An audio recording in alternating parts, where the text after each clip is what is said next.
Hi అండి. ఈరోజు మనం ఈ వీడియోలో క్యాబేజీ టమాటో కర్రీ ఈజీగా చాలా రుచిగా ఎలా చేసుకోవాలో తెలుసుకుందాం. ఈ విధంగా సింపుల్గా చేసి చూడండి, చాలా రుచిగా ఉంటుంది.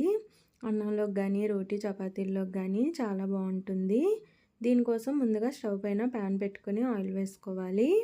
ఆయిల్ హీట్ అయిన తర్వాత ఇందులోకి 1.5 స్పూన్ల వరకు పోపులు వేసుకోవాలి. తర్వాత వెల్లుల్లి, ఎండుమిర్చి వేసుకొని వీటిని 1 నిమిషం పాటు ఫ్రై చేసుకోవాలి.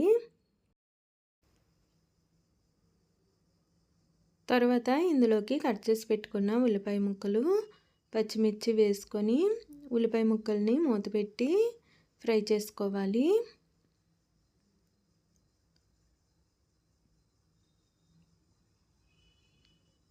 మనకి ఆనియన్స్ అనేవి ఈ విధంగా ఫ్రై అయిన తర్వాత ఇందులోకి కొద్దిగా కరివేపాకు వేసుకొని మరొక నిమిషం పాటు పోపు అంతటిని బాగా ఫ్రై చేసుకోవాలి. తర్వాత ఇందులోకి సన్నగా కట్ చేసి పెట్టుకున్న క్యాబేజ్ ముక్కల్ని వేసుకోవాలి. క్యాబేజ్ ముక్కల్ని కాస్త చిన్నగా కట్ చేసుకుంటే వేగంగా వేగిపోతుంది. క్యాబేజీ వేసుకున్న తర్వాత ఒకసారి బాగా కలుపుకొని ఇందులోకి మనం రుచికి సరిపడా సాల్ట్, అలాగే 1/2 స్పూన్ వరకు పసుపు వేసుకోవాలి. వేసుకొని ఒకసారి దీన్ని అంతటిని బాగా కలుపుకోవాలి. కలుపుకొని మూత పెట్టి మనకి క్యాబేజీ అనేది బాగా వేగనివ్వాలి. క్యాబేజీలో నుండి వాటర్ వస్తూ ఉంటుంది. ఆ వాటర్ అంతా కూడా ఇంకిపోయి క్యాబేజీని మనం బాగా ఫ్రై చేసుకోవాలి. లేకపోతే క్యాబేజీ కర్రీ అనేది పచ్చివాసన వస్తుంది. చూడండి, ఈ విధంగా బాగా క్యాబేజీ అనేది వేగిపోవాలి.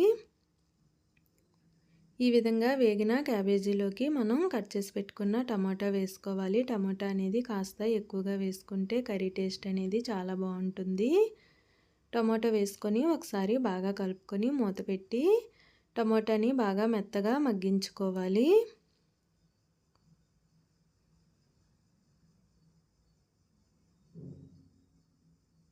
చూడండి, టమాటా అనేది ఈ విధంగా మనకి బాగా మెత్తగా మగ్గిపోవాలి. ఈ విధంగా మగ్గిన తర్వాత మనం ఇందులోకి రుచికి సరిపడా కారం వేసుకోవాలి.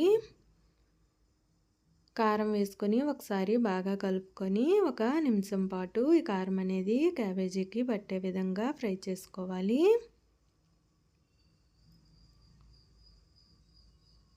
ఈ విధంగా ఫ్రై అయిన తర్వాత ఇందులోకి మనం వాటర్ని యాడ్ చేసుకోవాలి. వాటర్ వేసుకొని ఒకసారి బాగా కలుపుకొని సాల్ట్ ఏమైనా సరిపోకపోతే చూసుకొని ఇక్కడే వేసుకోవాలి.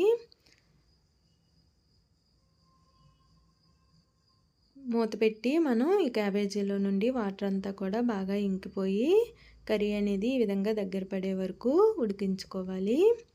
ఈ విధంగా దగ్గర పడిన తర్వాత స్టవ్ ఆఫ్ చేసుకోవాలి. అంతేనండి, క్యాబేజీ టమాటా కర్రీ రెడీ.